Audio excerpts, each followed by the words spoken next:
Саламатсыздарбы, урматтуу теле көрүүчүлөр. Студияда Алтынай Арстанбекова. Бүгүнкү биздин ой пикир көрсөтүүбүзгө ушул кече Кыргызстан социал-демократтар партиясынын өткөн съездинде жаңы дайындалган, жаңы шайланган лидери Сагынбек Уметалиевич Абдрахманов конокто отурат. Ой пикир көрсөтүүсү бул галстуксуз, расмий эмес ой пикирин айтуу Кыргызстан жөнүндө, мамлекет жөнүндө эртеңки, бүгүнкү, кечеги маселелерди козгойбуз. Анда эмесе биздин студиябызга куш келипсиз, Сагынбек Уметалиевич. Биринчи сизди куттуктап коеюн КСДП партиясынын лидери болушуңуз менен. Бул деген жоопкерчилик көбүрөөк жүктөлдү деген сөз. Буга чейин биз билебиз, сиз кандай бир аракеттер менен өзүңүздүн ак экениңизди далилдедиңиз окшойт да. Алтынай, биринчиден сизге рахмат. Чакырып, ушул бизди кандайча шайланганыбыз, кандайча болгонун айтып берүүдөн толук коомго маалымат берип кой деп чакырган үчүн сизге рахмат. Экинчиден, мен ушул эфирден пайдаланып, мага ушундай чоң ишеним көрсөтүп, СДПК партиясынын төрагасы кылып шайлаган үчүн менин ушул өзүмдүн партиялаштарыма, тарапташтарыма өзүм ыраазычылыгымды билдирип коет элем да. Ушул ишенимди аткарганга мен бүт мындай аң сезимди, билимимди, күчүмдү, тажрыйбамды баарын жумшайын дейм да. Анан ушул Атамбаев кетирген каталарды кетирбегенге аракет кылабыз да. Эске сала кетсеңиз, менин эсимде анда жеке компанияда иштейт элем. Ошондо биринчи сиз менен таанышканда сиз президенттикке ат салышып аткансыз. Мен ошондо сиздин ага чейин Чүй областынын губернатору болуп иштегениңизди билдим. Анан ошол жеке компаниянын көрсөтүүсүнө чакырганбыз сизди. Ошондо деген келип президент болом деген талапкер катары Кыргызстандын эртеңки күнүн кандай көрөм деп ошол жөнүндө бир ой пикир бөлүшүп кеттиңиз эле да. Азыр эми бүгүн ошол биз көрсөтүүбүздү баштаардан алдын сиз эске сала кетсеңиз, 2017 жылы неге партиядан сизди чыгарып салышты эле? Анан кийин андан мурунураак сиз ошол КСДП партиясына кантип келип калдыңыз? Канча жылдан бери мүчөсүз? Же болбосо мүмкүн саясий кеңеште тургансыз? Ошол жөнүндө айтып берсеңиз биринчи. Биз Атамбаевди ошол убакта мындай прогрессивдүү, мындай күчтүү, кыйын саясатчы катары биз мындай көрүп, анан өзүбүз бир жерден болгондуктан биз ошол 90-жылдардан Атамбаевди биз колдоп, биз Атамбаевди чыга баштаганбыз. Ал эми непосредственно бул партияга биз кийинчерээк өттүк да. Ал 2000 жылдарга болду, мен эсимден чыгып кетти. Ошол жылды эстесеңиз, ошондо партиянын мүчөлөрү аз беле? Партиянын аз эмес, партиянын мүчөлөрү жок болчу. Жок болчу. Мына бул жогорку зонада, мынакей жогорку зона бул Бешкүнгө, Кой Таш, Арашан, Көкжар, Ала Тоо жок болчу. Мына биз ушул жакта биз биринчи Атамбаевди СДПК партиясы бар деп көтөрүп чыккан болчубуз да. Эми ошондо мүмкүн кечирип коюңуз, сөзүңүзгө аралажы. Мүмкүн анда партия деген түшүнүктөр анча кенен жайылбаса керек. Эми ал 2000 жылга чейин партия деген мындай көп деле жаңылыш эмес, потому что андан мурун коммунистский партия болуп, элде мындай эме болуп турганда, мындай кандайдыр бир терс көрүнүштөр болуп турганда, бирок ошондо биз партияны көтөрүп чыгып, Атамбаевди элге тааныштырып, өзүбүздүн Көкжарда, өзүбүздүн Бешкүнгөйдө, Кой Ташта Атамбаевди тааныштырып, мына ушундай лидер, ушундай түндүктүн баласы деп мындай биз ошондо алып чыгып аткан болчубуз да. Ошондо Текебаев чыгып атты, Мадумаров чыгып кеткан болчу. Ошондо мындай биз даңазалап ошо Атамбаевди биз көтөрүп чыккан болчубуз да. Ошондо азыр эми мындай ар кандай сөздөр айтылып атат да, ал киши жөнүндөчү, биздин экс-президент жөнүндөчү. Ошондо азыркыдай терс мүнөзүн байкаган эмессиздерби? Анда ал адам мындай өзүнүн характери бар болчу, бирок мындай терс, азыркындай терс көрүнүштөрү мындай жок болчу деп ойлойм да. Мен ойлойм, бул байлык, бул менин жеке оюм. Байлык бул действительно бул адамды бузаткан деп ойлойм да. Ошон үчүн мен ойлойм, бул кийин байыгандан кийин ушул көз караштагы өзгөрө баштады го деп ойлойм да. Анан 17-жылы эмне себептерден сизди чыгарып салды эле партиядан? Эсиңизде Ринат Самудинов экөөңүздөрдү. Мен ушул жөнүндө мындай сага рахмат. Ушундай суроо берип атканыңачы. Мен муну өзүм как сүйүнчү катары уктум да. Мага ким? Тиги Албек Ибраимов. Ушу канчакта мен ушу машинада кетип баратсам, Албек Ибраимов ал убакта шаардын мэри, полиция мүчөсү, анан мындай Атамбаевдин эң жакын адамдардын бири болуп саналчу. Анан ошол мага чалып атат. Саке, каяктасың дейт. Мен ошол жакка кетип баратам десем, саганда сүйүнчү дейт. Сени азыр эле мага Фарид Ниязов чалды. Сени партиядан чыгарыптыр. Ким мени чыгарып? Кантип чыгарыптыр десем, мына азыр эле тиги Фарид Ниязовго тиги Атамбаев телефон чалып, Сакемди партиядан чыгаргыла деп айтты дейт. Эмне үчүн Фарид Ниязов мага чалган жок десем, айтат мында Сагынбек Муталичке эркин сен өзүң чалып айтып койчу. Акырын угузгула деппи? Ушинтип айтып койчу деп Фарид Ниязов ушинтип кимге айтыптыр да тиги Албек Ибраимов. Албек ана мага чалып атпайбы. Биз аны Эркин дейчүбүз. Ана Эркин мага чалып атпайбы. Сүйүнчү дейт да. Сени партиядан чыгарыпты депчи. Сиз сүйүндүңүзбү? Мен сүйүнгөн жок. Мен просто ушундай сразу эле берчи мен кимге чалайын дедим анда. Ошондо Фарид Ниязов менден качып жүрчү. Бирок билбейм эмне үчүн телефонду алды да. Анан телефонду алганда айттым да, Фарид Абдуллович, вы дедим, ты на каком основании вы меня исключили? Ой, Сагынбек Муталич, вы знаете, я не знаю, вот Алмаз Шашенович позвонил, и вот он сказал, чтобы тебя исключили из партии, деп айтып кирди да, актанычы. Болду, мен телефонду таштап аттым да. Ага чейин Анан Фарид Ниязовду мен көрө элекмин. Анан мен ушундай эмелер болуп кетти, ар кандай баягы эмелер. Кийин анан кечинде ушу бир күзгө жакын болуш керек. Күзгө жакын мен эми көп жөө басам да.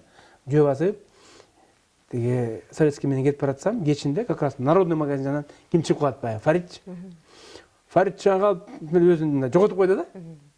Өзүн жоготуп коюп, мен кол калтырап, монтип колтуп айттым, Фарид дедим. Мен сен менен, я говорю, не хотел так здороваться. Ты в другом месте попался бы, я бы тебе не знаю, что сделал бы, деп. Монтим кол титирейт, монтичи. Анан колум сунуп, колуман кармайт. Анан мен кол тутуп, ну пойдем деп. Пойдем поговорим деп. Ошондой актанган болсо да, ошондочу. Эми ал толугун айтпай эле коеюн эми ал. Ооба. Ошондой күндөр болгон да.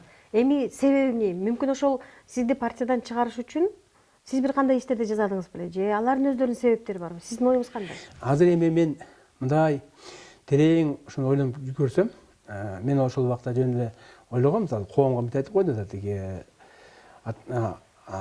Сагынбек мен айтканды укпай, же биз партиянын чечимин чыгарганын укпай, койду, ошондон партиядан чыгарды. А биз ойлоп көрсөк, мунун мааниси терең башка жакта экен да. Себеби мен өзүм мындай Атамбаевди көптөн бери тааныган үчүн, бетке айтып жүргөн үчүн, андан кийин мен жанакы Толкен тармагын мен жакшы мындай билген адис катары, жетекчи катары, аны ошондой айтып жүрөм. Көрсө, мына эмесин баары тең ошол жакта экен да. Потому что мен Толкен тармагын биле баштадым. Көп мындай баягы кыргыз алтында жетектеп турганда, особенно мен жер уй боюнча, же болбосо ошол эле тиги чаткал өрөнү боюнча мен айтып келдим да. Мисалы 2007-жылы иштан берди жөнүндө айткан болчумун, публично айтып. Анан ошолордун баарын көрүп андан кийин ошол четтетелик, муну жолотпойлук деп андан кийин партиядан чыгарган себеп эмеси негизги ошол жакта экен да. Эми сизди четтеткен себеби сиз ошол экс-президент Алмазбек Атамбаевдин Толкен тармагы боюнча жасаган саясатына каршы тургандыгыңыз болуп атат да. Мен чын айткандачы, ошол Атамбаев келатканда биз ушундай кубанганбыз да. Себеби баягы министр болуп турганда, кийин премьер-министр болуп турганда Атамбаев ушул экономиканы көтөрөт деп биз жүрчүбүз. Бирок кыска эле убакыт болду да. И министр дагы, премьер-министр дагы жетишпей калды деп биз кайра өзүбүздү соротуп, элди мындай басындырып аттык да. Бир сөз менен айтканда, үмүтүңүздөрдү актаган жок. Үмүтүбүздү ал убакта мындай үзгөн жокпуз да. Премьер-министр болуп тургандачы үзгөн жокпуз. Бул президент болсо, анда баарын аткарат деп, мен Толкенчи катары аябай бар этечимин да, ошол Кыргызстанда Толкенти өнүксүз экен деп. Анан ойлогом да, Атамбаев ошол келсе, президент болуп келсе, бул Толкен тармагын биз көтөрөбүз деп, биз ушундай эметип жүрчүбүз да. Мындай мен өзүмө эме коюп жүрчүмүн да, ошо Атамбаев келип калса, биз Толкен тармагын өнүктүрөбүз, өстүрөбүз деп, ушундай мен ишеничим да. Анан бирок үмүтүңүз акталган жок. Бул үмүттүн баарын үзүп таштабады. Бул наоборот кайра келип алып, биздин Толкен тармагын баарын талкуулады. Не только Толкен тармагын, башка өндүрүштү мындай Кыргызстандын эң маанилүү, эң негизги тармактарды талкуулады. Мисалы Кыргыз газды. $1 сатып албады. мисалы да. Точно так же ошол кыргыз алтында да мына ошого алып баратты да. Мен канча Атамбаевге кат жазып аттым, канча келип айтып аттым. Столдун үстүнө мондай картамды жайып коюп, Кыргызстандын картасын жайып коюп, кент аймактарын жайып коюп айтып аттым. Мына Солтон Сары, Жерой, Андаш, тиги Кумтөр баардыгын жайып коюп айттым да. Мына биздин кен байлыктар кантип өсүрсөбүз, кайра комбинаттарды салса болот, кантип ушул лицензияларды бирдетиштеп биз айтып жүрдүк да, мен айтып жүрдүм да. Ушундай мен ишенгем да, ошол келсе биз жер үйдү алып, биз жер үйдү өзүбүз иштетебиз. Макмал алтын комбинатын өмүрүн узартабыз. Кыргыз алтын действительно бул биздин тоо кен тармагынын өндүрүүдөгү бул флагман болот, локомотив болот деп мен ушундай ишенгем да. Карачы. Иш орундар түзүлөт деп. Ал эми бүгүнкү күндө Атамбаев эмне кылды? Кыргыз алтынды таптакыр тиги чөгөлөтүп таштады. Мен кимге айткан болчумун да? Белелинев, Андрей Юрьевичке айткан болчумун да. Кыргыз алтын в Кыргызстане может стать как российским Газпромом. У него все есть возможности. Ошондо ушул киши айткан болчу да. Один такой кыргыз, который вот так говорит, кроме тебя, говорит, никто мне так не говорил деп, Андрей Белелинев мага айткан болчу даже. Эми ошол 17-жылы сизди партиядан чыгарып коюшту. Ошондо деген жалаң эле журналисттер тегеректеп калдык сизди. Жаныңызда эч ким калган жокпу же бирөө жарым калдыбы? Мисалы үчүн партиялаштар, саясатчылар ошол СДПКнын менмин деген саясий кеңешиндеги белгилүү саясатчылар жаныңызда болдубу? Бирөө жарым сүйлөштүбү, колдодубу? Жок, мен мисалы айтып жүрдүм да. Мен эми бул мени партиядан чыгаргандан соң партияга айтып, тияка жалобы бесполезно болчу. Мисалы тиги биздин баштапкы райондук баштапкы уюмга айтканда, ал мисалы жаңы Жумагүл эжени мен өзүм партияга алып келгем. Өзүм партияга киргизгем да. Анан айтып атпайм, мен таки билбейм. Сени эми чыгарган эми тияк чыгарып атпай, мен билбейм дейтим. Эми мындай баягы эже катары элечи. Билбейм депчи. Анан эми тияк чыгарып. Ошон үчүн бул жагынан биз өтө деле көңүл бурган эмес болчубуз да. Мен бурган зейин бул мени жанакы мындай жумуштан четтетип, кызматтан кетирип, мындай куугунтуктап, ошо жагы бизге волнует да. Потому что мен жумушта иштеп атып эле отпускага чыксам, 26-сында отпускага чыксам, 27-синде мени тиги эртеси жумуштан кетирип коет баягы. Анан мен сурадым да, эмнечи, на каком основании десем, анда тиги Сапар Исаков тияк менен сүйлөш, тигиндей мындай деген сөздөр чыгып кетти да. Аны Сапар Исаков ошондо администрация президенти жетектеп турган болчу. Ошондой болду. Анан ал жумуш маселеси боюнча соттошкон жоксуз? Мен жумуш маселеси менен соттоштум. Судья, сот ачыгын эле айтты, кол менен көрсөтөлүп, мынтип айтты, мынтип айтты. Колун көрсөтүп, мына мынтип. Бул эмне дегенди билдирет? Бул эмне билдирет? Тияк менен сүйлөш дейт мынакей. Ошондо Манас биле, ким? Манас Арабаев биле? Арабаев эле мына. Мына ошак менен, ошак. Белгилүү фамилия. Мына кагазга жазып атат. Мына мен сүйлөш деп. Мына ошондой болгондо. Эми өткөн чакта сүйлөштүк, учур чакта сүйлөшөлү. Мисалы үчүн менин оюмда, бул менин жеке оюм. Журналист катары, Кыргыз Республикасынын жараны катары кече мына КСДПнын съезди өттү. Анан ошол съезди буга чейин сиз деген жанагы жерлерде конференцияларды өткөрөм деп, алар сизди кабыл албай, анан ал деген сөзсүз түрдө массалык маалымат каражаттарына чыгып кетип, өзүнчө бир жаңжал болуп жүргөн. Аны мен уккам, көргөм.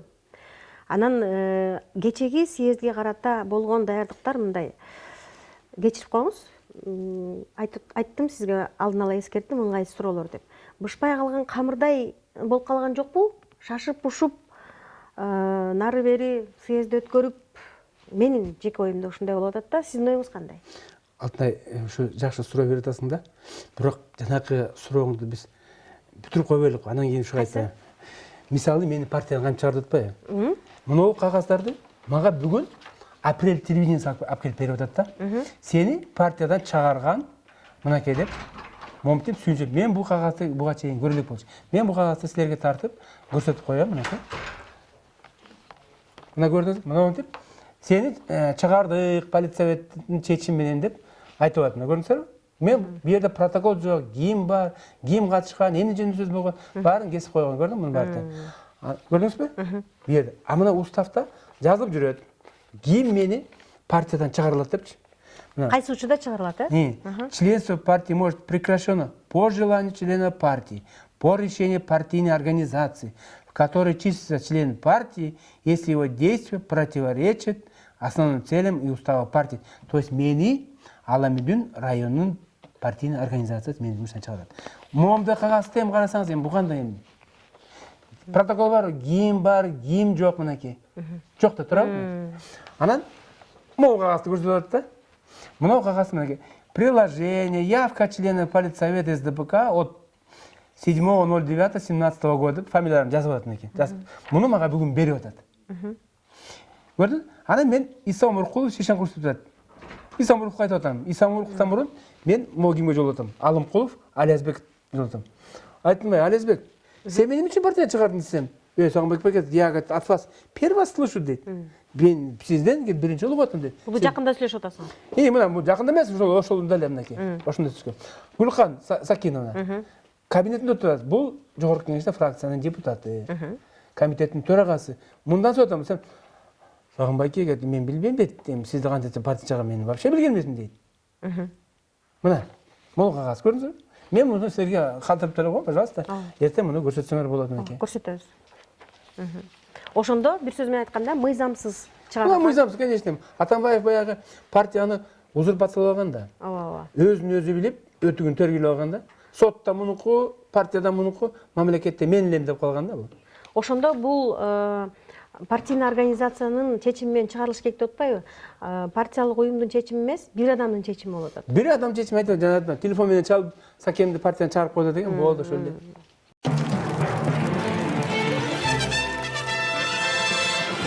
Мен жанагы бышпай калган камыр деп салыштырганын себеби кечээ съездде отурганда чыгып сүйлөгөндөр айтты да, аялдар жок. Саясий кеңешке жөнөкөй карапайым адамдардан да кошкула, делегаттардан да кошкула, жалаң эле белгилүүлөр отуруп алып өзүңөр чече бербей деген сунуштар болду, талаптар болду да. Өзүңүз уктуңуз, көрдүңүз. Ошон үчүн айтып атам да, мындай шашып, ушуп жазалган жумуш болуп калган жокпу? Политсоветтин чечими кеч чыкты да, аябайчы. Кеч чыгып, ошого карата эметилип калды да. Политсоветтин чечими 4-мартта чыккан. 4-мартта чыгып, убакыт кичине эме болуп калды да, мындай. Тарыраак болуп калды да. Ошого байланыштуу, конечно, балким эбир мындай эмелер, чечимдер мындай до конца мындай бышырылбай калган болсо, а так кабыл чечимдер туура эле болду го дейм да. 4-мартта 2019 жылы политсоветтин отуруму болгон. Отурумга себеби биз политсоветке официалдуу түрдө кат жазганбыз. Биз деген бул ким? Биз деген бул СДПК Биз Атамбаева кыймылы. Биз официалдуу түрдө политсоветке кайрылганбыз. Жана партиянын, фракциянын лидери Исом Муркуловго биз кат түрүндө кайрылганбыз. Биринчи 6 апрелде өтө турган съезди жокко чыгарыла депчи. Себеби 31 октябрь 2018 жылы кабыл алынган политсоветтин чечими бул мыйзамсыз. Себеби ошол политсоветте кворум болгон эмес, ошону жокко чыгарыла деп биз айткан болчубуз. Кезектүү съездин күнүн белгилеп бергиле деп айтканбыз. 3-чү болсо жазганбыз, 3-чү кайрылган деп айтканбыз. Сагынбек Абдырахмановду, жана Исом Муркуловду, жана тиги Кочобек Рыспаевди кандайча партиядан чыгарган үчүн полиция буларга саясий баа бергиле деп биз жазып бергенбиз. Анан ошол отурумунда 4-март отурумунда 19 киши катышкан. Политсоветтин 35 мүчөсү болсо, ошо 35 мүчөсү болсо 19 катышкан. Тактап кетиңиз, кимдер катышты? Мен муну азыр тактап айта албайм. Буга себептер бар. Себептер бар. Тактап айтпаңыз, муну кийин айтып берем. Ошол 19 адам ушу чечимди кабыл алышкан. 19 адамдан 18 адам за деп добуштарын беришкен. Отменить принято решение от 31 октября 2018 года деп ошо кабыл алынган мыйзамсыз чечимди жокко чыгарышып, өздөрүнүн чечимин 3 апрелде 2019 жылы партиянын 18 кезектүү съездин өткөрүлсүн деп чечим чыгып берген. Бул бир чечим. Экинчи ошол эле чечим менен бекитишкен мыйзамсыз чыгарылган 9 августта тиги Сагынбек Абдрахмановду жана Иса Омуркулду тиги Кожобековду партиядан чыгарган үчүн бул мыйзамсыз кабыл алынган чечим деп туруп ошону жокко чыгарып коюшкан элелерчи. Бул биздин кайрыбыз болчу. Бул ойлойбуз, бул биздин кыймылдын жеңиши деп биз ошондо аябай сүйүнгөн болчубуз. Эми сиз саясатта көп эле жыл жүрөсүз. Мен деле юрист эмесмин, сиз дагы юрист эмессиз, бирок юрист эмес болсоңуз дагы юридикалык жактан ушул туурабы? Мисалы үчүн парламенттеги фракция, КСДП фракциясы лидери Иса Өмүркулов, алар өздөрү чечип, өздөрү чечим кабыл ала береби? Анда деген экс-президент Алмазбек Атамбаев лидери болгон КСДП партиясынын юридикалык жагы кандай болуп калат да? Мына бул уставдын негизинде жазылган. Кайсыл убакта кезектүү съезд чакырылат, кайсыл убакта кезексиз съезд чакырылат деп мында жазылган. Биздин съезд кезектүү съезд. А кезектүү съезди ким чакырат? Кезектүү съезди только полиция чакырат. Кезексиз съезди президент чакырат, кезектүү съезди полиция чакырат. Ошон үчүн полиция 4 мартта ушул өзүнүн чечими менен бизди мындай укуктук мейкиндикке жана укук талаага туура чыгарып коюшту да мендечи.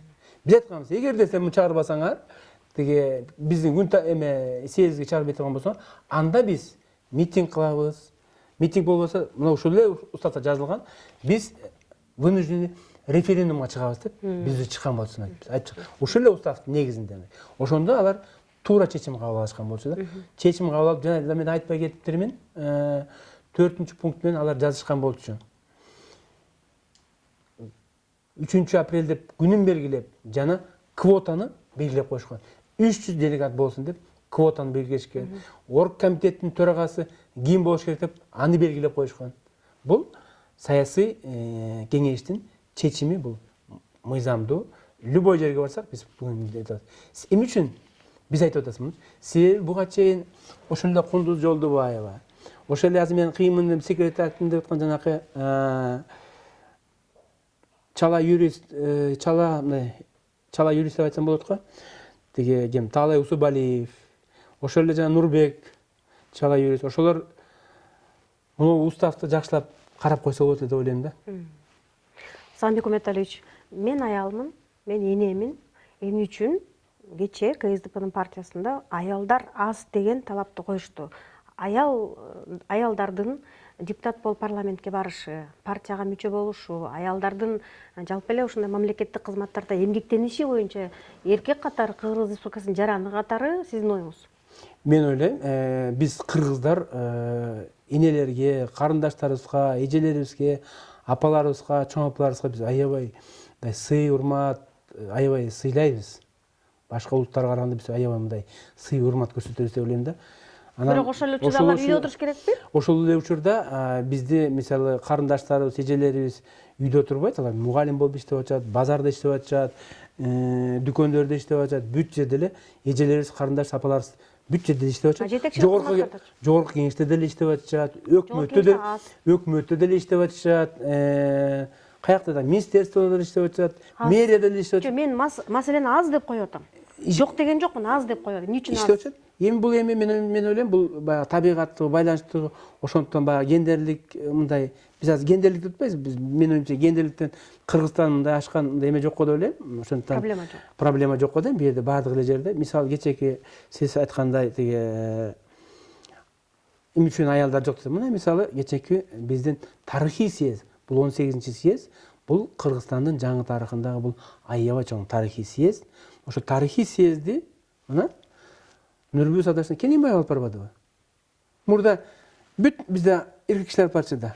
Кечени көрдүңүзбү? Кандан каерде беди? Гендерсиз каерде эмне бузулду? Ошондо сиз жетектеген КСДП партиясында аял кишилерди көбөйтүүгө макулсузбу? Мен эки кол менен заман, бирок болбой эле баягы эркектер үстөмдүк кылып кетип атпайбы?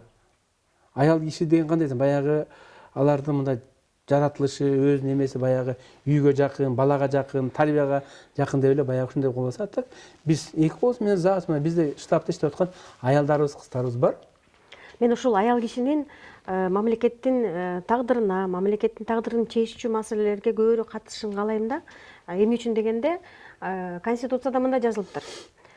Жогорку кеңеште атайын аялдарга деген квота бар экен. А бирок, Сагынбек байке, жергиликтүү кеңештерде аялдар деп баса жазылбаптыр.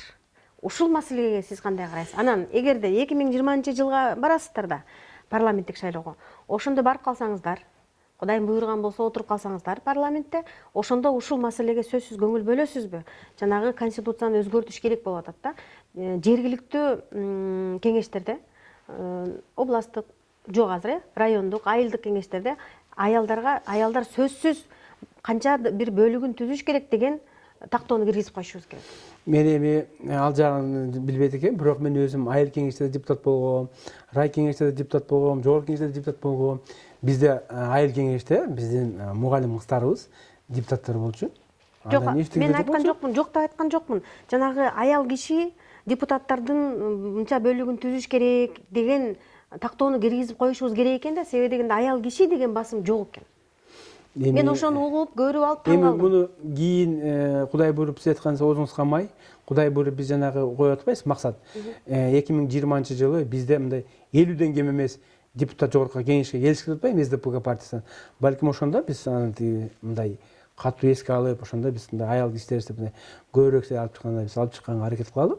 Ал эми мынакей Кыргызстандын жаңы тарыхында, Орто Азияда, Борбордук Азияда, бул эми мына турган болсок, ким мынакей аял киши президент болгон? Бизде болуп атпайбы, Розакны болуп атпайбы? Анан кийин билбейм, силер эми атынан кечирип кой, эми биз силердин эч кандай мындай айымдык катары дискриминация кылган жокпуз силерди. Дискриминация эмнесинде бар экен, агай, эмеде бар экен. Ошол аял киши деп көрсөтпөптүр дагы айылдык кеңештерге, райондук кеңештерге Кыргыз Республикасынын жараны деген бар экен, бирок аял киши мынча бөлүгүн түзүш керек деген кошумча тактоо жок экен. Ошону баса көрсөтүп коюш керек деген ниетимдемин да мен. Себеби дегенде айылда ошол эле мугалимдер, ошол эле медицина кызматкерлери, айылда бизде аябай мындай лидер боло турган, элди артынан ээрчитип кете турган, эл жерине күйгөн аялдарыбыз аябай көп. Жаш кыздарыбыз аябай көп. Ошон үчүн аларды дагы баса көрсөтүп, мынча бөлүгү 40%, 50-50 болобу иши кылса аял кишилер айылдык кеңештерде иштеш керек да, депутат болуп барып отуруш керек. Мурда Советтер Союзунда болуп турганда плановый хозяйство болчу да. Плановый хозяйство болгондо, мисалы завод фабрика курулса, курулганда заводдо мисалы үстөмдүк эркектер кылчу да.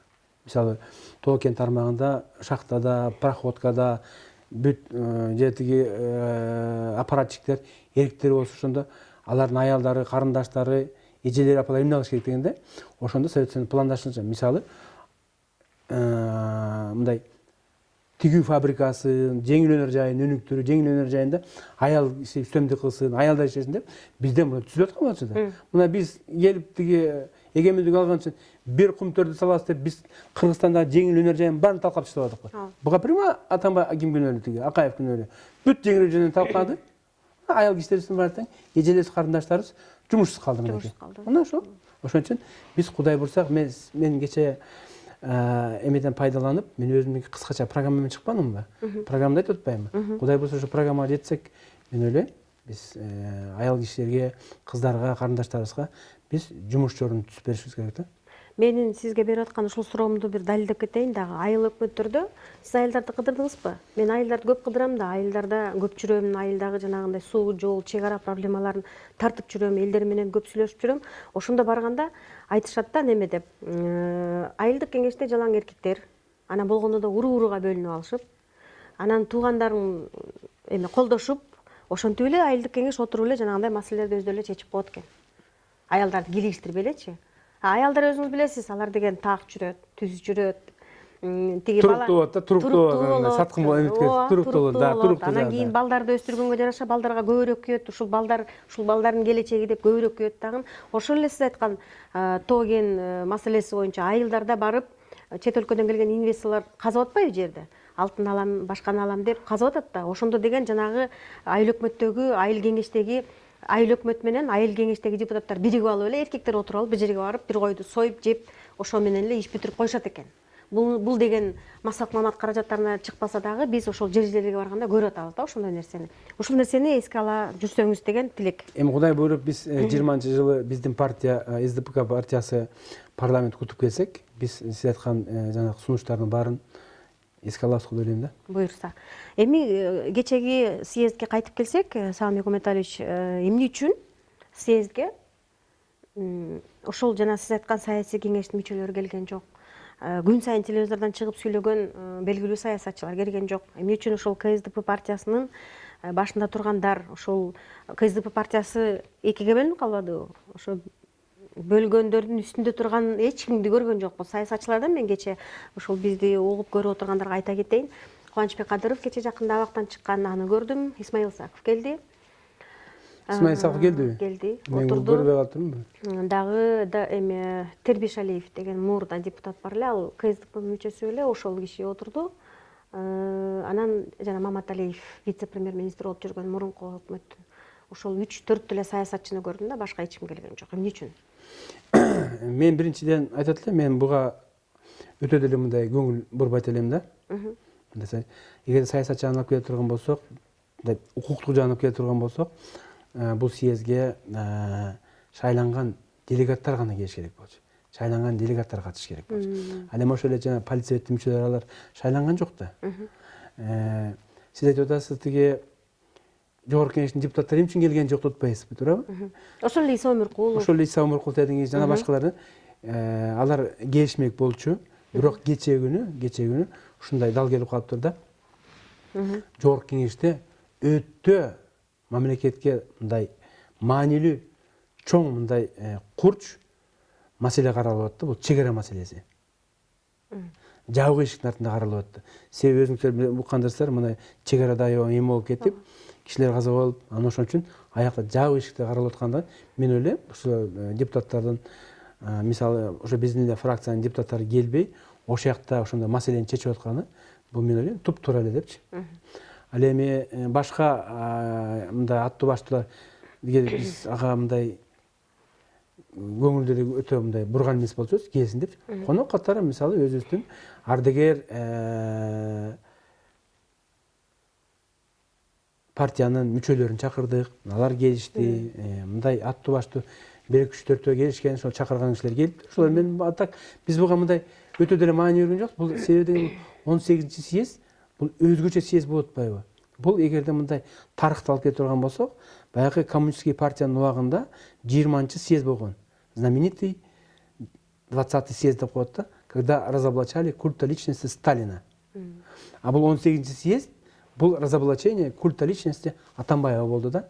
Ошондон көрдүңүздөр, мынакей, мен лично өзүмдү ойлогон эмесмин, ал жерде мен тиги төрөгө алып шайланып калат депчи. Мага окшоп, мен просто ошол убакта бул убакыттын эмесин просто мен эме болуп калдым да, мындай бир какой-то мотор же заводной болуп калдым да, Атамбаевдин жүргүзгөн саясатына туура эмес болуп, биздин партиялыктардын баары жер-жерлерде баары нааразы болуп, күчөп, элди карызга батырып таштады, элди тентип таштады деп эле баягы эл нааразы болуп, уурулардын баары, жемкорлордун баары тең эле баягы СДПК партиясына койду. Туурабы? СДПК партиясынын тиги эмен аброю ушунча төмөн түшүп кетпеди. Себеби СДПК партиясынан нечендеген министрлер чыккан, губернаторлор чыккан, премьер-министрлер чыккан, 3 президент чыккан. Анан ушунча төмөн түшүп кеткенден кийин карапайым партиялар көтөрүлүп чыкты да. Ошондуктан бул тарыхый съезд, 18-чи съезд бул Атамбаевди разоблачение деп 20-чы съезд менен салыштырса болот да. Разоблачение культа личности Сталина, разоблачение культа личности Атамбаева деп. Ошон үчүн бул тарыхый съезд болду. Мен сиздин сөзүңүзгө кошула албайм. Сагынбек Абдрахмановду лидер кылабыз деп шайлаган бул мурун эле чечилген маселе болсо керек. Же сиз үчүн жаңылык болдубу? Биз үчүн жаңылык болгон жок. Мен үчүн айтып аткан себебим, коомдо бул талкууланып атты да. Коомдо көптөн бери талкууланып, гимн дасты ойноп атчы. Биздин арабызда деле вдруг эртең Атамбаев тиге балп этип урдум ушу партияңар деп балким кетип кала турган болсо, баягы өзүнүн адатынча урдум балдым деп урдум деп кетип кала турган болсо, анда партиянын төрагасы ким болот деп биз коомдо талкуулап аттык. Биз эмес, жөнөкөй эле баягы кухняда отурган тиги аял менен күйөөсү талкуулап атты да, СДПКнын партиясы ким болот, лидер болот деп. Анан ошондо айтып атышты. Партияда мындай бул аябай белгилүү тарыхый партия болгону көп татыктуу адамдар көп. Ошолор эмне үчүн Айбек Азыранкулов болбойт, эмне үчүн Асель Кудуранова болбойт, же болбосо тиги Зулпук Арифимчин болбойт, эмне үчүн тиги Асылбек Жээнбеков болбойт, эң эле тиги салмактуу тяжелый вес бул Иса Умуркулов эмне болбойт деген коомдо талкуулоо жүрүп атты да. Ошонун арасында Абдрахманов болуп атты. Болду эчтеке жок. Ошон үчүн мен үчүн бул аябай эме болду да. Жаңылыкпы? Мындай кандай десем, мындай эми өтө да чоң жаңылык болбосо дагы мындай эме болду деп ойлойм да, мындай. Күтүлбөгөн болду да. Неожиданность. Потому что ушунча партиисттер келип алып, мени ушундай колдоп, единогласно ушул мени ушундай түртүп өздөрү ушундай добуш бергени мен бир жагынан мага аябай мындай эме болду да, мындай кандай десем мындай. Сыймык болду да. Бирок бул аябай чоң ишенимди көтөрүш, жоопкерчилик. бул аябай оор да. Сами Гуматалич, эми өтө коркунучтуу суроо берем азыр сизге. Пожалуйста, беребиз. Мына сизди партия лидери кылып шайлашты. А бирок деген эл арасында, эми мен журналистмин, мен эл арасында көбүрөөк жүрөм сиздерге караганда. Биз эл арасында жүрбөйт экенбиз. Мен айылда жашайм, бирок эл арасында жүрбөй турбаймын. Жок, эми мындай партия болгондон кийин эми ар качан мындай жиптен түшпөй дегендей, жаныбызда деген сакчылар. Жок, мен жипте жүрбөй эле, жөнөкөй эле, кадимки эле общественный транспорт жүрөм, троллейбуста жүрө берем, маршруткада жүрө берем. Мен андан эч качан арданбайм. Мен бүгүн деле эртең туруп алып, өзүмдү тиги лидеримин, партиянын лидеримин деп мындай көчөгө чыгып эле жөө эле басып баратам. Мен эчтеке анда мени арданып бардам. Сизди троллейбустан көрүп калышым мүмкүн. Көрүп калсаң эми анда мен бирдеме болуп калат. Мүмкүнбү? Мүмкүн. Анда эмне болмок эле. Анда ушундай жөнөкөй бойдон калыңыз. Кийин ушул парламентке барганда дагы сизге телефон чала калып эле, жолуга калып эле сизден интервью ала тургандай бололу. Эми ушул суроом. Партияны рейдерлик жол менен басып алды деген сөздөрдү мен эмес, сиз деле угуп атасыз, чынбы? Же андай эмеспи? Рейдерлик? Слово рейдер деген эмне бул? Басып алуу, тартып алуу. Басып алуу, тартып алуу, туура? Басып алуу, тартып алуу деген мынакей. Бул сиздин частный машинеңизди же бир частный ишканаңызды сырттан келип, тааныбаган адамдар келип тартып алса, муну рейдер дейт. Туура? Же туура эмеспи? Туура. Туура, э? Муну рейдер дейт. Жеке менчикке эч кимдин жеке менчик бир эме келип, ушуну рейдер дейт. А биз бул 20 жылдан бери, 25 жылдан бери ошо партиянын ачуусуна, суугуна, түрмөсүнө биз көрүп келип, анан ошо партиянын ичинде ушундай кемчиликтерди айтып, анан ушул маселени көтөрүп чыгып съездде шайлап атпайсызбы? Съездде ошо партиянын жетекчисинин отчетун угуп, анан кийин ошого саясий баа берип туруп, добушка коюп атпайбы? Анан эмнесин тартып ал дейсиңер? Бул сизге жанакы Феликс Шаршенбаев тиги Куловдун айтканын мен ошондой ойлойт да, сизге ошондой айткан болчу. Бу жерде эч кандай рейдерлик жок. Эмне карапайым партиисттер, карапайым олигарх элдин эсебинен, элдин ичип жеп байыган, ууруларды чогултуп байыган Атамбаевден кантип тартып алмак эле? Өзү сөйлөп койсоң, Атамбаев целый охрана менен жүрөт, бронированный машина менен жүрөт. Жанына барсаң атып таштайт. Кантип тартып аласың андан? Өзүңүз ойлоп койсоңуздар. Мына ошон үчүн карапайым делегаттар эстипкан мүчөсү келип, баары келип, кол көтөрүпчү. Единогласно көтөрүштү. Сиз көрдүңүз го? Ооба. Единогласно көтөрүштү. Анан каерде бу жерде рейдерство? Андай эмес деп коюңуз. Андай эмес. Сиз жанагы партиядан чыккандан кийин КСДП партиясынын жер-жерлерде конференцияларын өткөрөм деп жүргөнүңүз бар. Башында айтып кеттим элем, ошондо жанагы тоскоолдуктар болду, сизди киргизбеген учурлар болду, кагазды көрсөтүп алып, ал Facebookка чыгып кетти, социалдык тармактарга. Ошол маселелер чечилдиби? Подожди, мен түшүнбөй атам. Кандай тоскоолдуктар болду? Жанагы сизди 17-жылы чыгаргандан кийин сиз аракет кылып жүрдүңүз го, жанагы айылдарга барып, райондордо конференцияларды өткөргөндөчү эсиңизде барбы? Мисалы үчүн Ысык көлгө бардыңыздарбы же жана Чүй областынын кайсы айылына барганыңыздарда неме болду го? Тоскоолдуктар болду го? Жок, бизде мындай тоскоолдук, уюштурулган тоскоолдук только бул Балыкчы шаарында болду. Ошо Балыкчы шаарында болду. Уюштурулган бул эме мындай бут тосу, тоскоолдук эмес, бут тосу жана мындай бир провокацияга жанакы обондорду жана омондорду чогулткан бул Караколдо болду. Бул атан уюштурулган Фарид Ниязовдун бияктан уюштурулган Атамбаевдин акчасы менен Фарид Ниязов уюштурган ушундай болду. Ата Кыргызстан биз булуң бушун баарын кыдырдык. Бүт айылдарды, райондорду биз кыдырдык. Конфет эч жерден бизде эме болгон жок мындай. Бут тосу бийликтен болобу, тиги Атамбаев жактан болобу, мындай эме болгон жок. Единственное биздин баягы бул мындай да коом айтам, бул биз кылган иш бул Кыргызстан жаңдарында биринчи жолу болуп атат. Партиянын ичиндеги партиянын ичиндеги бул саясий күрөш болду. Партиянын ичиндеги саясий күрөш бул Атамбаев менен жөнөкөй карапайым Абдрахманов экөөнүн ортосундагы тирешүү болду да. Туурабы? Ушундай да. Бул мыйзам ченемдүү көрүнүшпү? Бул мыйзам Саясий партияларда мындай нерсе боло береби? Саясий партиялардын ичинде мындай нерселер боло берет. И болот. Бирок бул Кыргызстандын тарыхында, жаңы тарых, бул биринчи жолу мына уставдын негизинде болду. Ошондуктан көпчүлүк коомдогулар баягы башында түшүнбөй атышты. Бул дейт Атамбаевдин жеке менчик партиясы, бул жеке партиясы деген чыгышмадыбы. Азыр эми коомдо антип айта албай калды. Мен кече мындай окуп айтып бердим. Бул партиянын негиздөөчүлөрү ким болгон? Мындайча айтканда, учредителдери ким болгон? Мен айтып бердим. А эгерде дагы Атамбаев бирдеме деп алып чыга турган болсо, биз да кагаздар көтөрүп чыгабыз. Кандайча сен тиги мыйзам бузуп, сен тиги өзүңдү мындай как частный кыла тургандай болгон деп биз кагаздарды көтөрүп чыгабыз. Ошо кагаздар менен Атамбаевди биз бетке чыгабыз. Жеке партия кылып алдың деп. Жеке партия бетке чыгабыз анчы. Айтсаңыз, ошол 17-жылы сизди партиядан чыгарылгандан кийин сиз айттыңыз, Фарит Ниязов менен жолуктум, кокустан көрүшүп калдык депчи. Экс-президент Алмазбек Атамбаев менен аракеттер болдубу сүйлөшүүгө, же болбосо ал киши сизди чакырдыбы, же сиз аны чакырып сүйлөшүп, иш кылса жолугушуу аракеттери болдубу? Чечишип алуу маселелери. Биринчи баягы Атамбаев мындай бизди сөгүп, мындай кемсинтип айтып жүрдү да. Мисалы 17-жылы, 18-жылы биз түшүнүп жүрдү. Анан кийин унчукпай калды. Жок, жеке сүйлөшүү болдубу? Унчукпай калып, анан кийин уже мындай балдарды жөнөтө баштады да. Саке менен сүйлөшүп койгула, Саке мындай кылба деген сөздөр келип. Кийин ачык айтып келди, биздин балдар айтып келди, байке, шеф биздин бакебиз менен, шеф өзүң бакең менен сүйлөшпөйсүң деп эле форумдан балдар келип атышты. Ошондо качан? Эми ал жакында эле болду. Мына ызычуу болуп, пресс-конференция болуп кетпеди. Мына ошол убакта эле болгон, андан кийин деле болду. Барбадыңыз? Бирок мен барган жокмун. Себеби мен айттым. Бизден уже катуу кеттик деп. Мен мурда дедим, тиги өзүмдүн бир бөтөлүк арагымды айдам кеткенчи, бир бөтөлүк арагымды колбасамды салып алып үйүнө барганда, ошондо кабыл албайт беле. Ошондо кабыл албайт беле. Биз ошонун баарын кылдык да анан. Анан айдасы жок тиги, ошо бир бөтөлүк аракты койдук да, тиги иниси экөө аракты ичтик кетип калдык. Ошондой күндөр болгон да анан. Ага ини катары сүйлөшөлүчү депчи.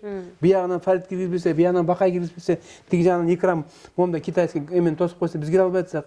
Анан айтты да аксакалдар, "Эй, Саке, катуу кетип баратасыңар.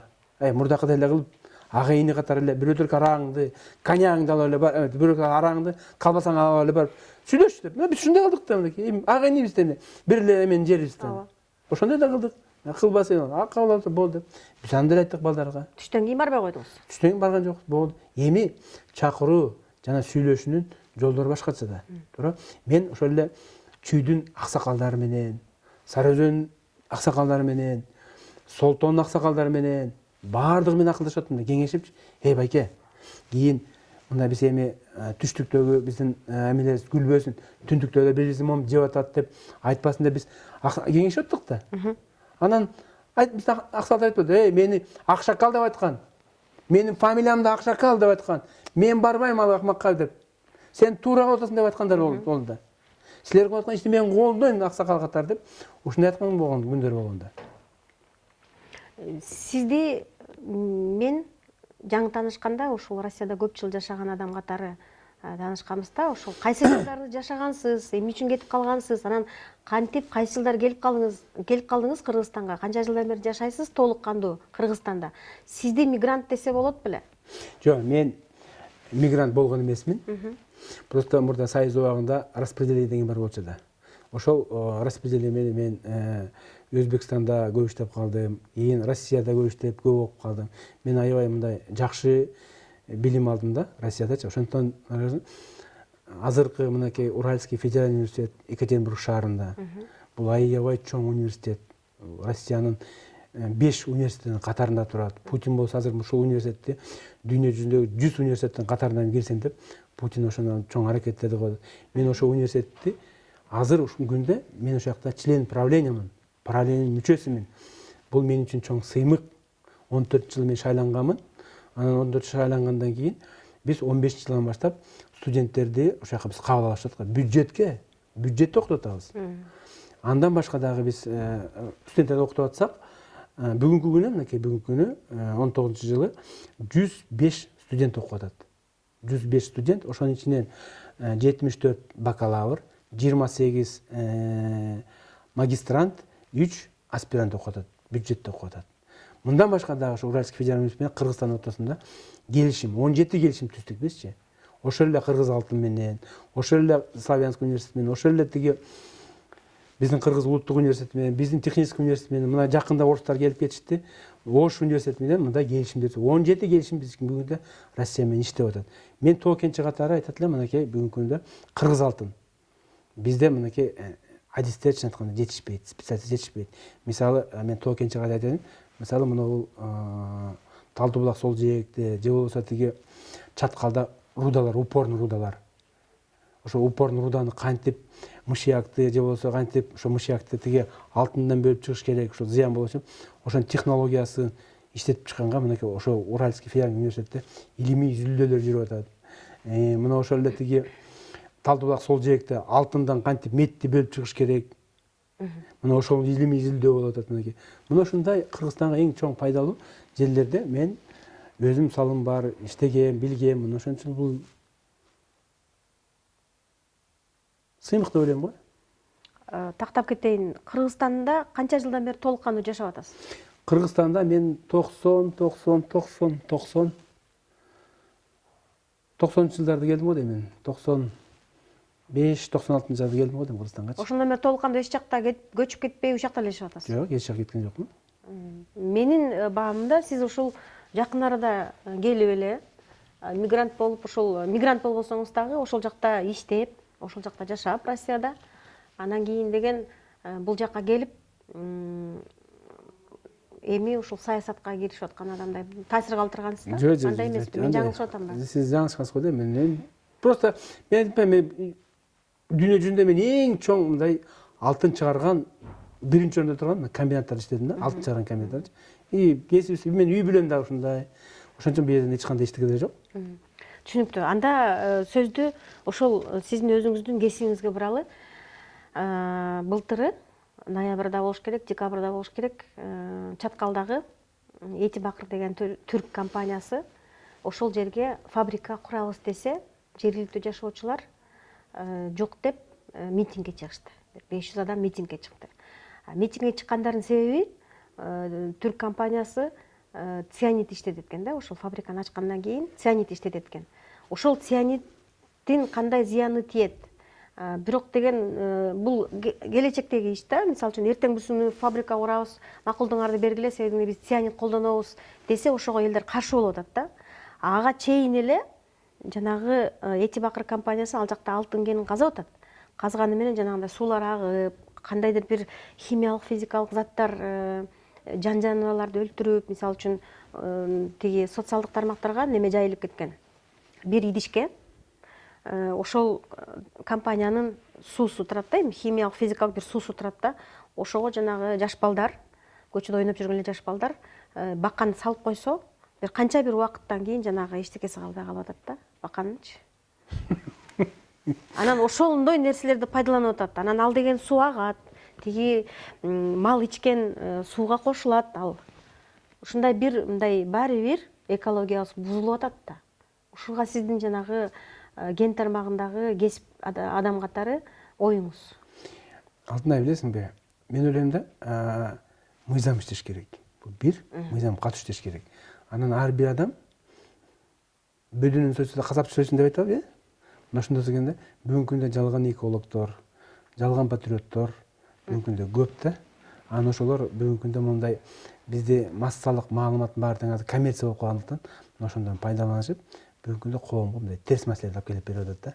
Ошол эле цианид, мисалы, Макмал алтын комбинатында мен айтып атпаймынбы, мен байкелерим урганды утпаймынбы, Капар Кыдырыч курган раматтылык Макмал комбинат. 30 жылдан ашык цианид менен иштеп, бир мындай абага цианид чыгып, же бир жерге төгүлүп, мындай эч ким жок да. Мен ошол жерге Атамбаевдин настаивать этип алып келген болчумун да. Көр айланайын депчи. Мына бул ушу баягы түштүк альтернатив жолун салынып атканда Атамбаев келген. Анан келип, мен заводко алып барып көрсөтөйүн десем, анан мен тияка эле барам дегенде макул деп анан баягы биздин хвостохранилищеге барып, жаңы салынып аткан хвостохранилищени көрсөткөн. Мына жаңы салынып аткан хвостохранилище салынып атат. Бул акчаны биз кыргыз алтын өзүнүн эсебинен салынып атат деп көрсөтүп, анан астында турган цианидный хвостохранилищени көрсөтөм. Биз өзүбүз цианидный хвостохранилищени салып атабыз. И астындагы дагы эски толуп калган цианидный хвостохранилищени көрсөтөм. Мына көрдүңүзбү? Көрдүм дейт. Эме дейт, кум турбай дейт.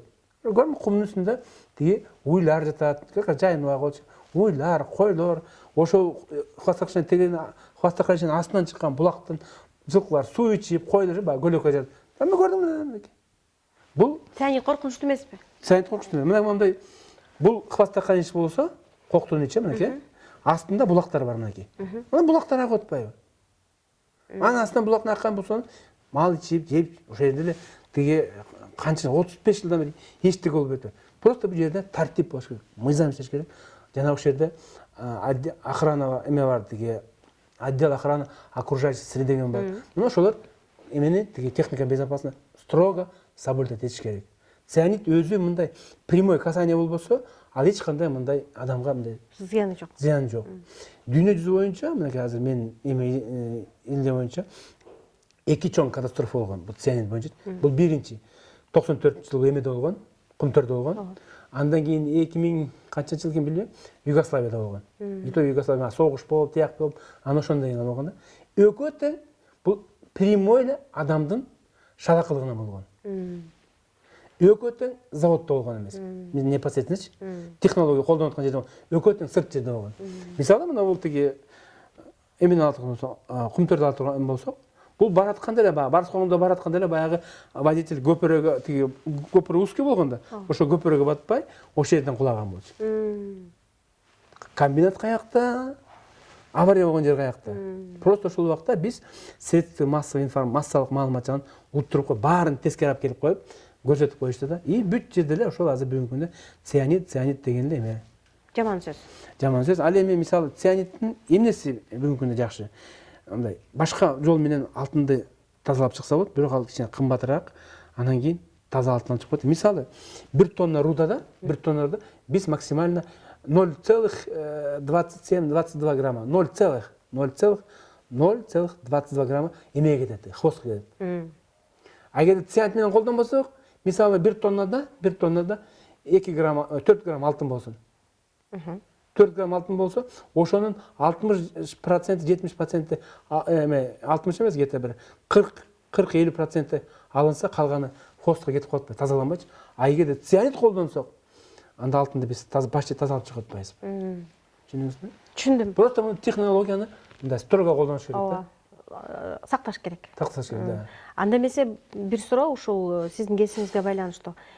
Инвестицияларды алып келип, мисалы үчүн башка бир чет өлкөлүктөр келип бизден токен тармагын иштетип, алтынды алып кеткендин ордуна, мисалы үчүн биз деген жолдорду, чоң-чоң трассаларды куруп атканда биз карызга акча алып атпайбызбы?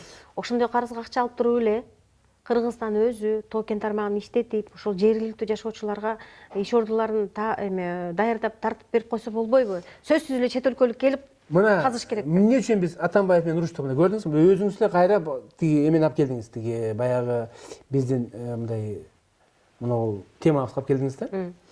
Эмне үчүн Атамбаев менен монтировать? Потому что бизде адистер бар. Ооба да. Кен байлыкка биз толтурабыз. Завод, фабрикасы бар. Өзү иштетсек болот эле да. Мисалы, Советтер Союзунун убагында биз токен тармагында 15 республика болсок, токен тармагында Кыргызстан 3-4 орунда, Өзбекстан, Россия, Өзбекстан, Казакстан болуп биз талашып турчубуз. То есть көрдүңүзбү, биз кандай жогорку деңгээлде бийиктикте болчубуз да. Анан ошонун баарын, особенно Атамбаевдин убагында аябай эметилбеди, мындай зыянга учурабадыбы. Каралбай калып кеттиби же? Ошон үчүн каралмай эмес, бул сатты талкалабадыбы баарды. Талкалап. Биз айтпадык, мисалы жер үйдү. Жер үйдү мына биз иштетсек болот эле да. Ооба, өзүбүз. Эгерде менин опытым жок болсо, мага ишенбесең, анда башкалар турат да мынакей. Ооба. Ошол эле Камчыбек Жолдошбаев? Дүшөн Камчыбеков турат. Дүшөн Кыргызбаев, Камчыбеков мынакей мисалы. Башкалар Умар Дайыш. Эми толтурайм, бүгүн азиздерди айтып берсек, толтур. Мен ошолорду койду андачы. Иштетсин. Биз өзүбүздүн чет эле адистерибизде күчүбүздө бар болчу. Жок. деп анан тиги чет өлкөгө берип атышпайбы. Ошол эле акчаны биз бүгүн ошо банкка коюп туруп эле өзүбүз иштеткенге болмок болчу. Эми көрбөйсүң, бүгүнкү күндө эми кымыр иш 40 жылдан кийин билинет дейт. Баары билине баштады. Атамбаев ошол жер үйдөн, мисалы, жер үйдөн канча алганы, канча жегени уже билине баштады. Мына сиз айтып келдиңиз, сиз мисалы тиги Терексайды жакшы билет экенсиз, Ити Бакырды жакшы билет. Мен Кыргыз алтында иштеп турганда ошо уйгур балдар келген болчу да Кыргыз алтынга. Жанакы тиги Терексайдагы биз хвостохраничтен алабыз деп. Мен айткам да, булар эмне келди? Булар тиги иштегенди билбесе, булар тиги технологиясы жок болсо, булардын опыты жок болсо, булар ким дегенде Кыргыз алтында жанакы жаш жетекчилер айткандай. Сагынбек Муталович, вы не лезьте сюда. Это люди Сапар Исакова. Вы не лезьте деп. Мына билинип атпайбы? Ошо балдар, ошо уйгур балдар, жапжаш уйгур балдар. Кийин мына тиги дача резиденциясын, дачасын салганда Атамбай чыгып атпайбы, менин досторум салып берди деп. Эдил Байсалов алып чыгып атпайбы, ошонун баарындачы. Мына ошо уйгур балдарына салып берди деп. Көрдүңүзбү? Бул эмне дейт бул? Мына мен ушундай эмелерди көп көрө баштадым да. Аны айта баштадык Атамбаевгачы, бетин айта баштадык, бул эмне кылганың депчи. Анан биринчи бизди согот анан кийин. Жер үй боюнча, Терексай боюнча толтура. Туура айтасыз. Жанагы мисалы үчүн мен эме Батирде жашайм. Кожоюн өзүнүн үйүнө өзү күйөт да. А Батирде жашаган адам күйбөйт да. Мен баары эртең бурсун көчүп кетем деп дагы мындай чужой адамдай мамиле кылат да. Ошон үчүн башкалар эмес, ушул өзүбүз ушул алтынды, тоген тармагын өзү иштетсек жакшы болот эле. Мына бүгүнкү күндө биздин кыргыз балдар, кыргыз адистер, кыргыз кыздарыбыз мисалы тиги Чилиде иштеп атат, Африкада иштеп атат, Россияда иштеп атат, мына Казакстанда иштеп атат. Мен эң жакшы мындай технологторум бүгүнкү күндө Казакстанга иштеп атканы биз иштик, күйгүзөт да. Мына мага поздравление жасап атат. Сагынбек Муталиевич, сизди тиги партиянын төрагасы болгонуңуз менен шайлангыңыз менен сизди куттуктайбыз деп менин технологторум Казакстандан чалып атышат. Башка жакта да иштеп жүрөт. Да? Өкүнүчтүү да, аябачы. Алар эмне үй бүлөсүн таштап коюп, Казакстанда иштебей, бизде иштесе эмне болмок эле эмне? Биз кылмак болчубуз да. Мунун баары тең биздин улуттук туруктуу саясатты өлтүргөнү да. Мен эмне үчүн 31 мартта былтыр Атамбаев съезд өткөндө айтып чыккан 31 марттачы. Мен лично ошондо күткөм да, 31 мартта съезд болот дегенде ойлогом да, Атамбаев жанакы 13-жылдан 17-жылга чейин улуттук туруктуу өнүктүрүү саясатын отчетун берет депчи. Ал жашырын тымызын өткөрүп алды, анан кийин 38 мүнөт тиги кимди Сооронбай Шарипович менен эле тиги Асылбек Шариповичти жамандап отура берген да мына. Мына ушундай жетекчи ушу. Биз президент кылганбыз да. Эми азыркы бийликтин кайсы бир жасаган жумуштарын сиз колдойсуз? Кайсы жактар калып кетип атат сиздин оюңуз боюнча? Мен оюмча азыркы Сооронбай Шариповичти мен көп жылдан бери тааныйм да. Кандай киши өзү экенин мен билем. Ал мындай өтө мындай атанын тарбиясын көргөн киши да.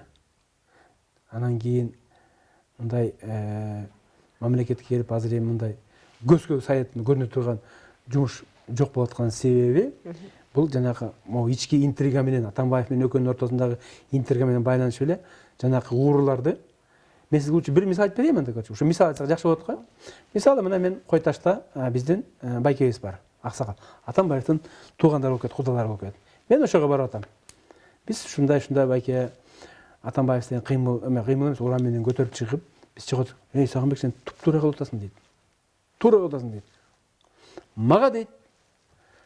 Ошол эми жогору жактын балдарына айтып коеюн. Ошолор келипти дейт, ушу баягы Албек Ибраимовду түрмөгө камаганда, ошо өй жакты эметиги айылдагылар келип, "Давай биз ушундай чыгабыз, митинг кылып чыгабыз" дейт. Айттым дейт, эми баягы аксакалчы айылчы атаңды оозуна деп айттым дейт. Менин оозум мындай скотч менен жабышып калганы көрсөтүп атат. Силер дейт мага Сооронбай Шариповичти эчишпегенсиңер. Силер алып келип айткансыңар дейт, мен сүйлөп берген деп Сооронбай. Ушундай мен дейт Сооронбай алып келгенде элдин астына чыгып, мен сүйлөгөм дейт, айткам дейт. Уурлар менен коррупционер менен кармашып күрөшкөн деп. Көрүшөтпү? Тиги туп-туура кылып берди дейт. Албек Ибраимов дейт. Каяктан жанакы жерди мен уурдап, моңча жерди китайский стенаны бар тең куруп алган. Коргон кылып. Туп-туура кылат деп урушуп, аларды кууп чыккан. Чыксаңар өзүңөр биле, мен барбайм. Барыңарга айтам, акмаксыңар барбагыла депчи. Ууруну, агасы, бир тууганы, досу, партиялашына карабай камап атканда бул туура деп. Мына кылып чыккан. Мына Сооронбай Шариповдун жүргүзгөн саясаты. Бул туура. Мага бүгүнкү күндө кыргызга мындай железный тартип керек. Тартип болсо баардыгы болот деп ойлойм. Сиздин сөзүңүзгө кошулам. Бирок деген эл күткөн жашоо оңолуу болбойт да. Чек ара маселеси, мисалы үчүн сиз башында туура айтып кеттиңиз, ичинде ички интригалар менен иштен чыккан жат жаман деп иштен чыккан каршылаштар менен маселени чечкичеңди, келиши ай бою деп сүйлөшкүчөңдү сырттан жөнө турбай чек ара маселеси дагы тияктан оркоюп чыгып калып атат. Анан мамлекет болгондон кийин, көз карандысыз мамлекет болгондон кийин биз деген чет жагыбызды жакшынакай кылып чектеп алып, анан кийин деген келгиле эми өнүгөбүз деп өнүктүрүшүбүз керек болчу да. Ошол жак анча мынча каралбай калып кетаткан жокпу? Эми бул баягы көп жылдан бери бул чечилбей аткан маселени 1-2 күндө чечип коет дегенде мен чыңалысмын да. Эмне үчүн Атамбаев премьер-министр болуп турганда ошол маселени чечкен эмес? Эмне үчүн Атамбаев ошондо 6 жыл болуп турганда чечкен эмес? Эми мен ойлойм, бул жерде жөндөнөн чыккан жок деп, бул жерде атайын бир уюштуруп койду, жанагындай жаңылалчы. Ошон үчүн чыгып кетти болуп элем. Бирок Сооронбай Шариповдун кылганы аябай туура болуп атат. Ал биринчи очередь коңшулар менен дос болуп, ага ине болуп, момундай мамиле түзүп, коңшулардын границаларын ачып, мисалы Өзбекстан менен баягы чек арада жашагандар баягы кыз берип, келин алып калса болчу да, качпаган болчу, туурабы? Мына бүгүн ачып койду мынакей. Эмне үчүн ошону Атамбаев ачкан эмес? Ал айткан тиги Аксыга келип алып, мен тиги Ислам Каримов өлгөндөн кийин гана барам депчи. Ага чейин барбайм деп койгон. Мына ошону биз сүйлөгөн тилинен биз эл канча страдать этти. Тилдеген сүйлөгөн тилинен тиги Назарбаев жаап коюп атам. Канча деген дыйкандар, канча деген фермерлер азап чекти. Бирин Атамбаев ойлоп койгон жок да. Потому что, конечно, эмне ойлоп, өзү мультимиллионер, олигарх болуп атса, эмне ойлоп. Салымбек байке, эми 2020 жылдагы шайлоого барып, андан жеңип, анан кийин парламентке отургандан кийин маселени чечебиз дебей, эмитен эле сиз дагы Сооронбай Шарипович менен, Асылбек Шарипович менен жакшы экенсиз. Эмитен эле мындай кыймылдарды көрүп, элдин жашоосун оңдой турган бир аракеттерди көрө бербейсиздерби деген тилегим бар да. Анан акыркы суроомду берейин. Бул баягы партия болгондон кийин, көп жылдык тарыхы бар партия болгондон кийин, мисалы үчүн деген шайлоого барабыз деп аттанып калгандан кийин каржы маселеси бул негизги маселе. Каржы маселеси кандай? Эмненин каржысы? Партиянын каржы маселеси. Мен Ким каржылап атат? Мисалы. Мен кече айттым, ушундай мен күткөн эмесмин да, мен шайланып каларымдычы. Анан шайланып калгандан кийин мен айттым. Мен кыскача өзүмдүн бир 9 барактан турган бир тезисный программа айтып коеюн. Жок десеңер, анда мен 2 эле баракта айтып коеюн деп. Мен ошондой айттым. Мисалы, ошондой айттым.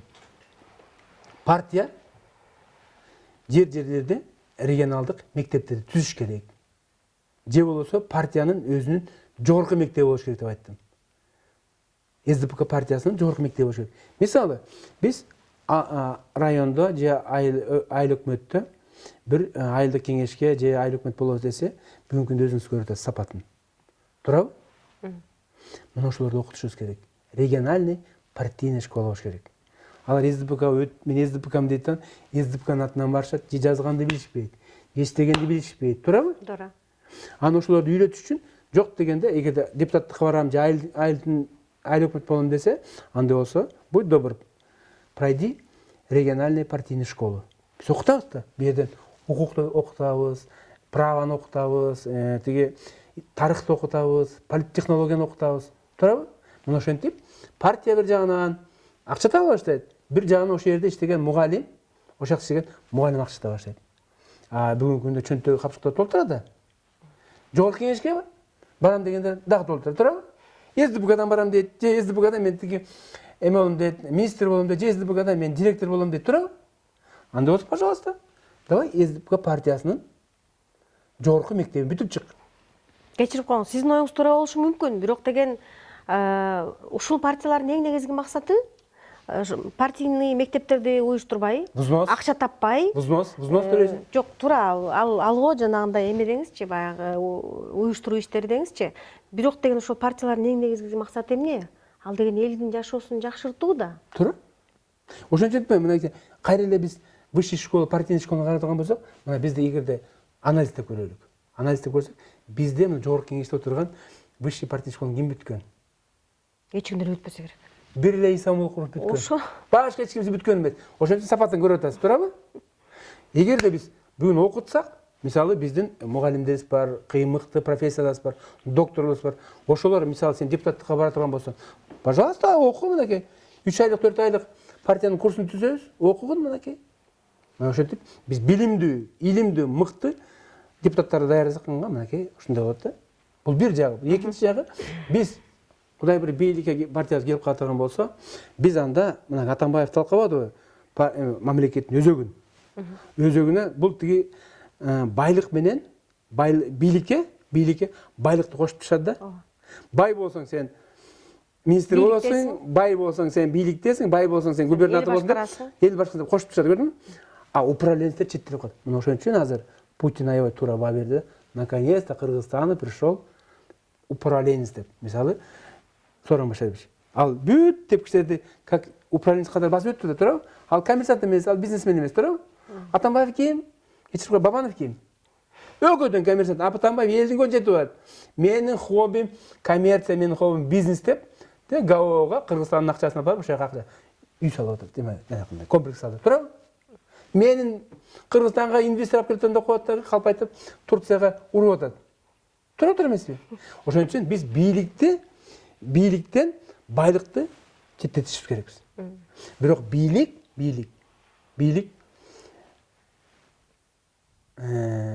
ошол эле бизнесмендерге шарт түзүп, ошолорду лоббировать этиш керек. Бирок байлык жогорку кеңешке депутат болуп же министр болуп келбеш керек. Мен туура айтамбы? Туура айтасыз. Мына биз ошондо иштешибиз, ошол багытта иштешибиз керек. Мен сизге каршы сүйлөйүн деп атам азыр. Пожалуйста. Менин оюмду жактырасызбы, жактырбайсызбы? Өзүңүздүн пикириңизди айтыңыз. Мисалы азыр деген ошол парламенттин сапатын айтып кеттиңиз сиз. Парламенттин сапаты эч кимге жакпай атат. Мүмкүн биз парламенттик система менен шайлоого барбай, мүмкүн жеке ар бир адам өзүнүн шайлоо участкаларынан чыгаттыр. Мүмкүн ошондо биз деген жана сиз айткандай бийликтен байлыкты биз мындай бияка алып коебуз да, бөлүп коебуз. Жок, азыр эми биз тияктан бияка секире берген болбойт да. Биз конституцияда жазылган парламентский, значит, биз парламентский багыттасак, ошол эле Германияда, ошол эле Великобританияда, ошол эле Швецияда өнүгүп атпайбы? Мына бизде эле ошондой өнүгүш. Парламенттик система кыргыздын менталитетине туура келбейт деп мен көп аксакалдан уккам. Эми аны баягы аксакалды өзүңүз айтып калдыңыз, мынакей. Алардын эмесине чучугуна чейин сиңип калган да. Мисалы азыр мынакей биз 20 жылдан бери парламенттик же президентский парламентский правление деп биз жок. Же биз тияка өтүшкө же бияка. Раз мы 16-жылы конституцияны бузбай туруп, парламентке өтпөй турган болсок, анда бир жолу. Эми 16-жылы через референдум тияк болуп туруп кабыл алып, анан башка десек, эми же тияка эмес, биринчи парламентаризмди биз өнүктүрөлүк.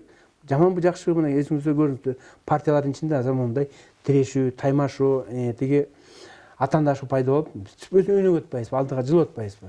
Бирок парламенттик шайлоо аркылуу, парламенттик система менен шайлоого барып депутат болгондор дагы, мисалы үчүн кече Асылбек Жээнбеков кетти, Иса Өмүркулов кеткен, илгери мындан көп жыл мурун Жанаркаев кеткен, ошол жерде көз карандысыз депутат болуп отурушат.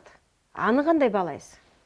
Эми мен ага азыр баа бере албайм, себеби потому что биз Кудай буйруп 20-жылы биз айтып атпайбыз, 50 биздин депутат 50 мандаттан кем албасын. Биз ошондо жанакы чийки болуп калган мыйзамдарды оңдойбуз да. Эми сизге эркин мүнөттөрдү берейин, айта турган сөзүңүздү айтып алыңыз. Эмнени каалайсыз, эмнени мен сурабай калдым, эмнени сиз айта албай калдыңыз, эркин өзүңүздүн ой пикириңизди айтыңызчы. Кыргызстан жөнүндө, Атамбаев жөнүндө, мүмкүн Абдрахманов жөнүндө айтасыз. Жок, мен эртең менен туруп алып, өзүмдү баягы эмеде сезген жокмун да. Партиянын килейген тарыхый партиянын төрагасымын деп сезген жокмун да. Мен ошол ойдон эле калсам экен деп атам да. Бирок төрагалык ишти кылып, кадимки эле жөнөкөй гражданин болуп биз ушундай өнүксө экен деп атабыз да. Тегереңи баягы охрана менен курчап алып келеген жүрбөй, жөнөкөй эле өнүксө экен деген мына ошол чоң ишенимди биз көтөрсө экен деп атабыз да. Артыбызда бир жакшы иш калса экен депчи. Мисалы сиз деле мынакей журналист болсо артында бир жакшы иш калса экен дейсиз. Мен да мисалы мына эми тиги партиянын төрагасы болуп келдим деп мындай керсейбей, сүйүнбөй, наоборот, ойлошум керек да. 4 жылдан кийин мен партиялык төрагалыктан кетсем, артымда кандай ис калат деген, ошону ойлошум керек да. И ошондо мен баардыгын ошого чакырат элем да. Келгениңе сүйүнбөй, кетериңди ойло, кетериңде анда кандай ис калтырасың депчи. Сөзүңүз бүттү? Бүттү, рахмат. Эми сиздин оюңузга мен кошулам, колдойм, кубаттайм. Анткени канчалык белгилүү болбо, канчалык колуңан кыйын иш келбесин, баары бир баягы адам жөнөкөй ойдон калыш керек да. Жөнөкөй болгон адам идеалдуу адам жок. Төгөрөгү төкпөшкөн адам болбойт өзү жашоодо. Бирок ошондо дагы жөнөкөй болсоң, жөнөкөйлүгүң менен бийик бол деген жакшы бир сөздү сизге дагы каалагым келет. Жөнөкөйлүгүңүздөн жазбаңыз. 2020 жылы парламентке барсаңыз, ушул журналисттерди өзгөчө элди, жөнөкөй карапайым элди унутпаңыз. Ошондо дагы жөө жүрүшүңүздү каалайм. Биринчиден ал ден соолукка пайдалуу, экинчиден элге жакын болосуз, үчүнчүдөн элдин жашоосун өз көзүңүз менен көрүп, кармалап да көрөсүз. Ал нерсе сиздин ишиңизге аябай жакшы немелерди, мындай көзирмендерди, ишиңиздин жакшыртышына бир шарттарды түзгөн болот да. Мен телефон чалганда жок дебей, лидер болуп, жылдыз болуп, карап койбой, телефонду албай койбой, алып, сүйлөшүп, келип бергениңизге сизге чоң рахмат. Рахмат сизге. Биздин азыр көрүп турган телекөрүүчүлөргө айткым келет. Ой пикир көрсөтүүсүнө ушундай бир формалдуу эмес маанайда жакшынакай сүйлөшүп, ичиндеги болгон ойлорун баарын айтып кете турган бир шартты түзгүбүз келип атат. Бүгүн ушул ой пикир көрсөтүүсү старт алды. Биринчи сиз келдиңиз, биздин коногубуз. Сизге чоң рахмат айтайын.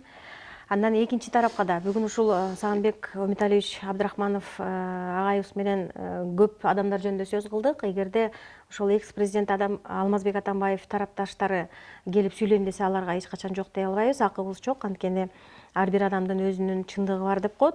Аларга дагы эшигибиз ачык, менен байланышыңыздар. Айта турган сөзүңүздөр болсо, келип бизге студияга келип, оюңузду айтып, пикир бөлүшүп кетсеңиз болот. Саламатта туруңуздар, кийинки эфирге чейин. Рахмат, саламатсыздар.